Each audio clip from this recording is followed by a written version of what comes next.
আসসালামু আলাইকুম প্রিয় শিক্ষার্থী বন্ধুরা, আশা করছি তোমরা সবাই অনেক ভালো আছো।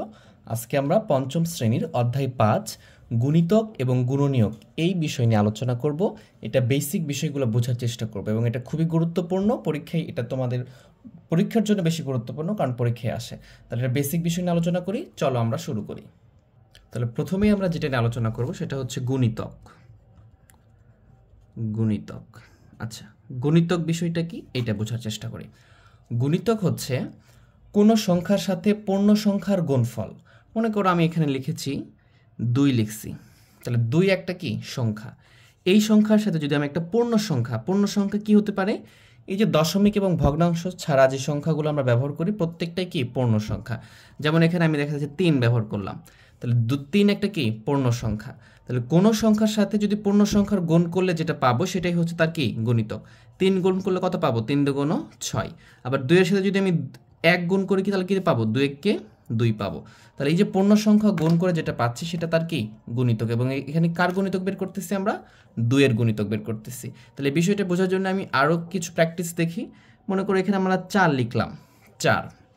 তাহলে 4 একটা সংখ্যা, এর সাথে যে কোনো পূর্ণ সংখ্যা যদি গুণ করো, মনে করো এখানে পূর্ণ সংখ্যা 1 গুণ করলাম, 1 কিন্তু একটা পূর্ণ সংখ্যা, তাহলে কত হবে? এটা 4 একে 4 হবে। এখন যদি 4 এর সাথে তুমি মনে করো আরেকটা পূর্ণ সংখ্যা 2 গুণ করলা, তাহলে 4 দুগুণ কত হবে? 8 হবে। তাহলে 4 একটা পূর্ণ সংখ্যা, এই যে 4 পেয়েছি 1 গুণ করে এবং 4 সাথে 2 গুণ করে 8 পেয়েছি, এই 4 এর গুণিতক হচ্ছে 4 এবং 4 এর গুণিতক হচ্ছে 8।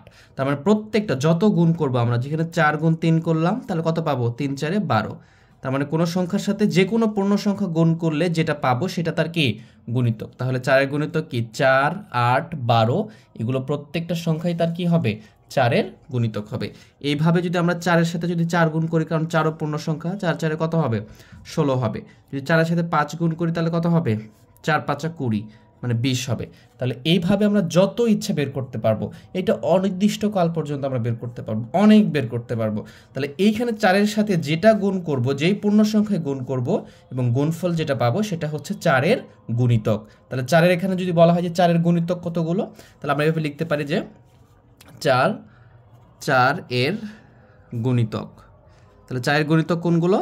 তোমরা এভাবে গুণ করে দেখালাম, অথবা তোমরা এভাবে লিখতে পারো যে 4 এর সাথে 1 গুণ করলে 4 একে 4, 4 এর সাথে 2 গুণ করলে 4 দুগুণ 8 হয়, যে বের করে রাখছি। এরপর কত হয়? 3 4 12 হয়, 4 4 কত হয়? 16 হয়, 4 5 20 হয়, 4 6 24, 4 6 24, 4 7 কত হয়? 28।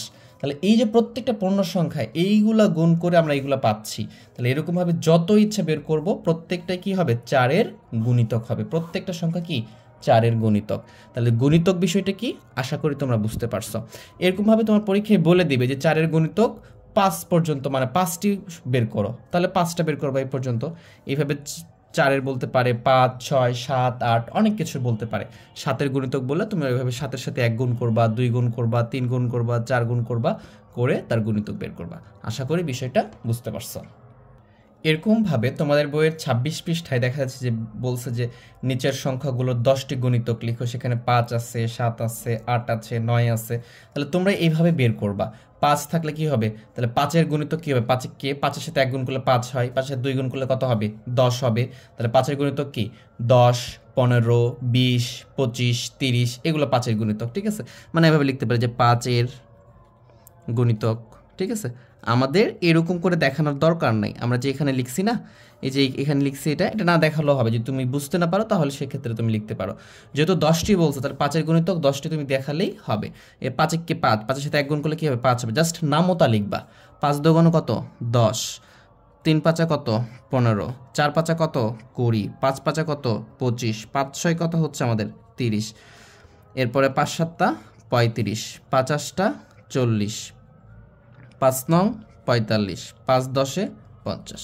তাহলে তুমি যদি এই 10টা দেখাও তাহলে 5 এর গুণিতক, তোমার কোশ্চেনের অ্যান্সারটা শেষ। তোমাকে পরীক্ষায় বলে দিবে নিচের সংখ্যাগুলো 10টি বা 5টি গুণিতক লেখো। তাহলে তোমাকে 10টি বলে 10টি লিখবা, 5টি বলে 5টি লিখবা। তুমি যদি 5 থেকে শুরু করো, 10 থেকে শুরু করতে পারো, এটা তোমার ইচ্ছা। তাহলে এখানে বলছে 7 এর গুণিতক বের করো। 7 এর গুণিতক বের করো। তাহলে আমি এবার 7 এর গুণিতক লিখবো, মানে কি 7 এর নামতা লিখবা, তাহলেই হয়ে যাবে। 10টা বলছে, তাহলে 7 14 21, এভাবে 8 9 যেটা বলবে সেটাই তোমরা পারবা।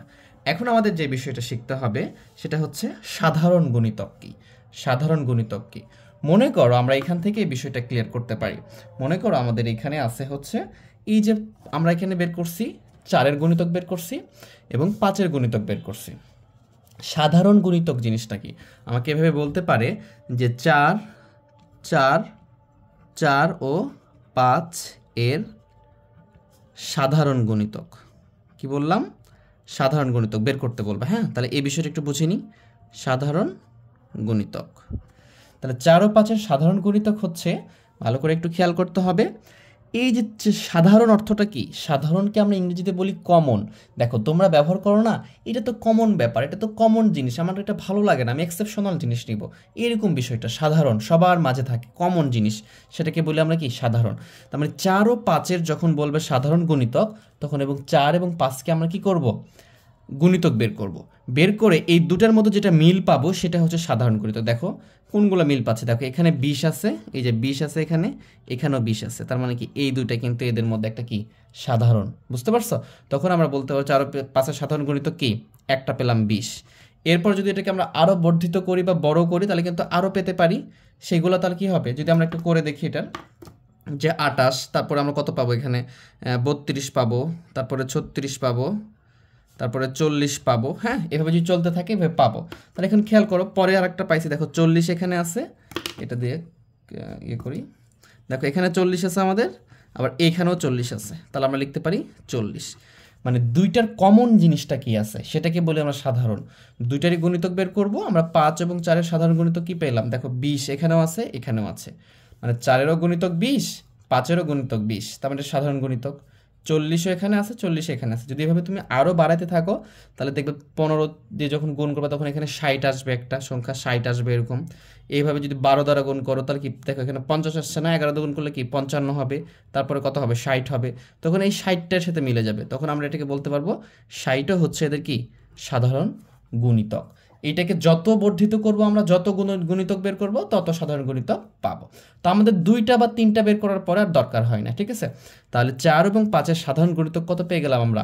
তোমাদেরকে এভাবে বলবে যে দুইটা সংখ্যা সাধারণ গুণিতক বের করো, তখন আমরা এটাকে গুণিতক বের করে তাদের সাথে যেটা কমন হবে সেটা হবে এই দুইটা সংখ্যার সাধারণ গুণিতক।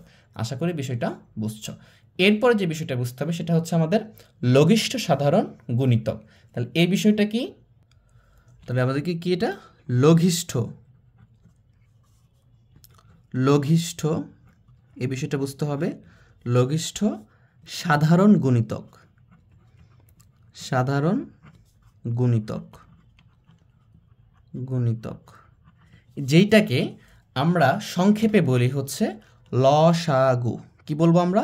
লসাগু, এটা বলেছি। এটা পূর্ণরূপ হচ্ছে লঘিষ্ঠ সাধারণ গুণিতক। এটাকে ইংরেজিতে বলা হয় লোয়েস্ট কমন মাল্টিপল বা এলসিএম, ঠিক আছে? এটাকে বলা হয়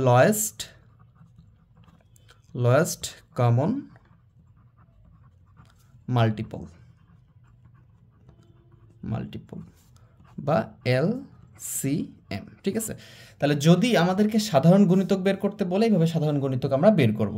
এখন যদি বলে যে 4 ও 5-এর, কি বলছো আমাকে? মনে করো আমাদেরকে বলছে যে 4 ও 5-এর সাধারণ লসাগু বের করো। আমাকে বলতেছে যে 4 ও 5 এর কি বললো যে লসাগু বের করো, লসাগু। তাহলে লসাগু কত হবে? তাহলে 4 ও 5-এর লসাগু হবে, লসাগু বের করার নিয়মটা বুঝে নাও তোমরা। এইখানে যে লসাগুর পূর্ণরূপটা কি? লঘিষ্ঠ সাধারণ গুণিতক। সাধারণ মানে কি? কমন বিষয়। এবং গুণিতক মানে কি? এই যে গুণিতক যেটা বের করছি আমরা সেটা হচ্ছে গুণিতক। আর লঘিষ্ঠ শব্দের অর্থ হচ্ছে, লঘিষ্ঠ মানে ছোট বা লঘু, ছোট, ঠিক আছে? তাহলে আমরা এখানে 4 ও 5-এর সাধারণ গুণিতকে এই যে দেখো 20 পেয়েছি, 40 পেয়েছি, 60 পেয়েছি, এটা কোথা থেকে পাইছি? এই 4 ও 5-এর গুণিতক থেকে। তাহলে এখানে 4 ও 5-এর লসাগুটা হবে এই সাধারণ গুণিতকের সবচেয়ে ছোটটা। কেন ছোটটা? কারণ লঘিষ্ঠ এর জন্য। তাহলে 4 ও 5-এর লসাগু কত হবে এখানে? 20। তাহলে এইভাবে আমরা গুণিতক বের করতে পারবো। গুণিতক থেকে সাধারণ গুণিতক বের করতে পারবো, দুইটা সংখ্যা সাধারণ গুণিতক বের করতে পারবো। সাধারণ গুণিতক কিন্তু একটা সংখ্যার হবে না, অ্যাটলিস্ট দুইটা সংখ্যা, কখনো 3টা সংখ্যারও থাকবে, ওটা আমরা দেখব। এবং অঙ্ক করতে গেলে পাবো দুইটা সংখ্যার থাকলে যেটা যেটা মিলবে সেটা সাধারণ গুণিতক। এবং যে আমরা যত বর্ধিত করব বা যত গুণ করে বাড়াবো তত এখানে সাধারণ গুণিতক চলে আসবে আমাদের। আর এই সাধারণ গুণিতকের মধ্যে যেটা সবচেয়ে ছোট থাকবে সেটাই হবে কি? লসাগু। কেন সবচেয়ে ছোট হচ্ছে? কারণ লসাগুর পূর্ণরূপে বলতেছে লঘিষ্ঠ সাধারণ গুণিতক। লঘিষ্ঠ মানে ছোট, সবচেয়ে ছোট, এর অর্থ হচ্ছে সবচেয়ে ছোট, সাধারণ মানে কি সবচেয়ে ছোট, যেটা কমন হবে তার গুণিতক। তার কি গুণিতক, তার মানে সবচেয়ে ছোট গুণিতক কোনটা হয়েছে? 20, এবং সেটা কি সাধারণ, দুইটার মধ্যে কি আছে? কমন আছে। তাহলে এটা হয়ে গেল আমাদের লসাগুর নির্ণয়। আশা করি বিষয়টা বুঝছো। আমরা যখন অঙ্ক করতে যাব সেখানে আরও ইন ডিটেলস আলোচনা করব এই সম্পর্কে। তো আজকের পর্বতে আমরা শুধু গণিতকই শিখলাম। আগামী পর্বে আমরা ইনশাল্লাহ গুণনীয়ক শিখব। তো সবাই ভালো থেকো, সুস্থ থেকো, আল্লাহ হাফেজ।